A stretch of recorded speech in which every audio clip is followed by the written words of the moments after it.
The call came at 12:47 a.m. I was slumped in bed, still feeling that heavy, metallic fog of jet lag from a week-long trip. When my phone buzzed, I figured it was a wrong number. Instead, a voice that sounded like gravel grinding on silk introduced itself as a commander from the U.S. Coast Guard. He said, "Mr. Taylor, we have your registered vessel, the Lucky Escape, currently 5 miles offshore. She's being boarded as we speak. We have reports of nearly a dozen individuals dancing on deck, unlicensed alcohol, and not a single person on board can produce a boating license or a life vest." My heart just did this slow, sickening roll in my chest. "Commander, that's impossible!" I stammered, throwing the covers off. "My boat is locked behind a coded gate at my private slip. I'm the only one with the key." He replied, "Well, sir, unless your boat learned to pick locks and host galas on its own, I suggest you get down to the Windward Palms Marina immediately."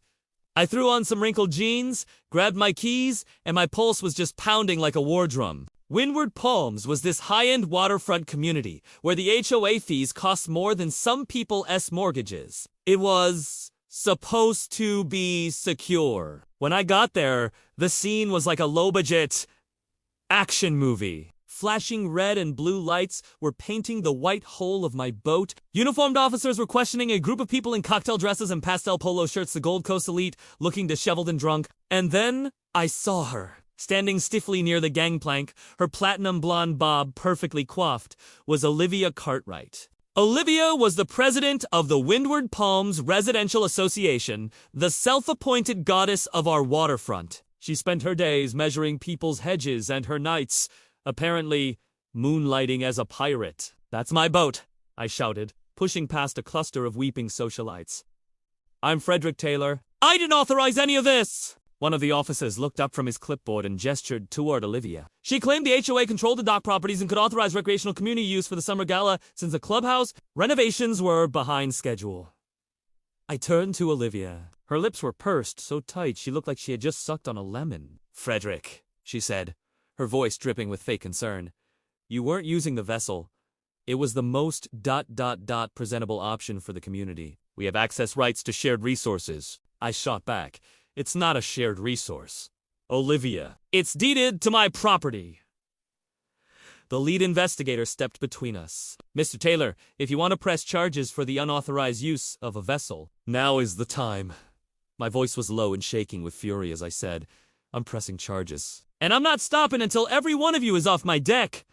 By 8 a.m., the adrenaline was gone, replaced by a cold, calculating resolve. My sanctuary had been violated. I met with a maritime attorney and then headed to the precinct to meet Detective Mara Clean. She was the kind of officer who had seen enough HOA nonsense to fill a library.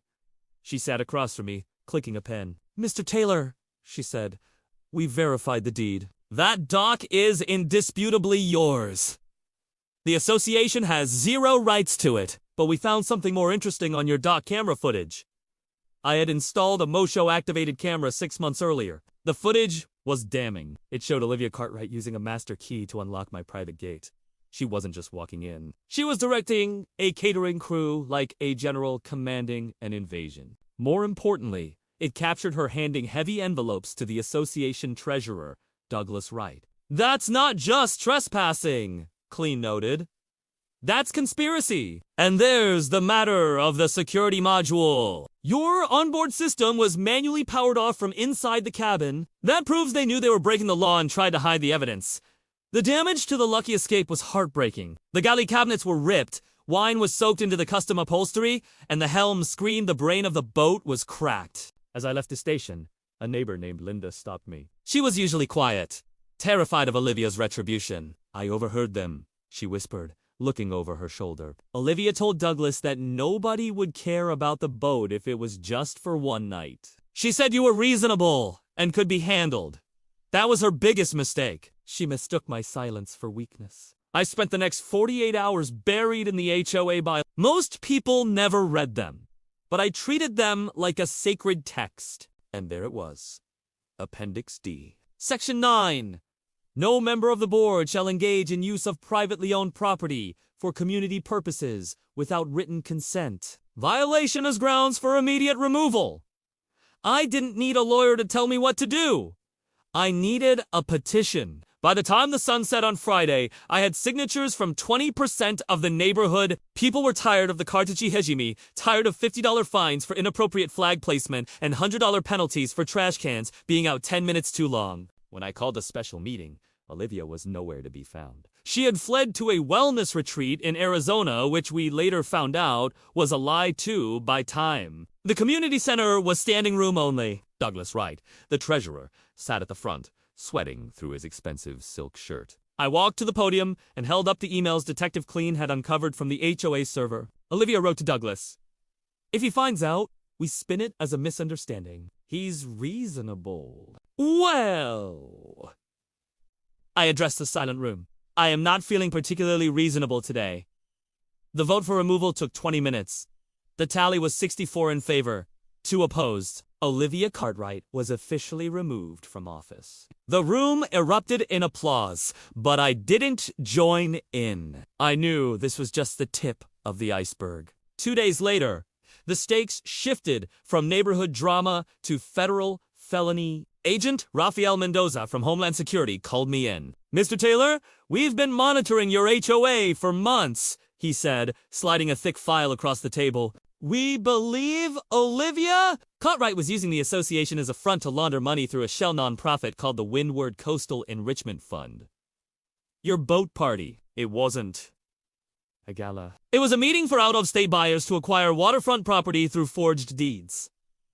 I stared at the manifest. The Lucky Escape had been used as a neutral, off-the-grid location for a multi-million-dollar real estate fraud scheme. Olivia had siphoned nearly $3 million over 6 years from inflated contractor invoices. "They kept you guys quiet with fresh mulch and coffee pods while they stole millions," Mendoza said. "But she broke into the wrong boat. Your cameras gave us the probable cause we needed for the warrants." The news hit the neighborhood like a tidal wave. Douglas Wright tried to flee to Panama but was intercepted at the airport. Janice, Olivia's lieutenant, Olivia herself was eventually tracked to Grenada, where she was trying to board a yacht under a fake passport. The civil and criminal trials lasted months. I stood in a windowless courtroom, testifying against the people who had treated my life like their We heard audio recordings from Olivia's laptop where she joked about forging signatures. If they don't show up to the meetings, they don't get a say. She had laughed in one recording. The judge was a no-nonsense man named With. He dissolved the HOA by court order, placed its remaining assets into a restitution fund, and sentenced Douglas and the others to significant prison time. Olivia was extradited and faced a litany of federal charges. The Lucky Escape was eventually repaired, every wine stain was removed, the helm screen was replaced, and the hull was polished until it shone like a mirror. A few weeks after the sentencing, I hosted a barbecue. There were no pastel polo shirts or forged deeds. Just neighbors like Linda and Mr. Roth, a retired firefighter. We sat on my lawn, the smell of ribs and salt air filling the space. I walked down to the dock and stepped onto my boat. For the first time in years, the air at Windward Palms felt clean. No more threats and envelopes. No more fake community benefit excuses. Just the water, the wind, and the sound of a neighborhood that was finally, truly home. Justice had been slow, but as I looked out at the bay, I knew it had finally come to stay. Thanks for listening to my story. If you've ever dealt with an HOA nightmare, you know how stressful it can be. Remember to know your rights, and don't be afraid to stand up for them. Don't forget to like and subscribe for more stories. See you next time.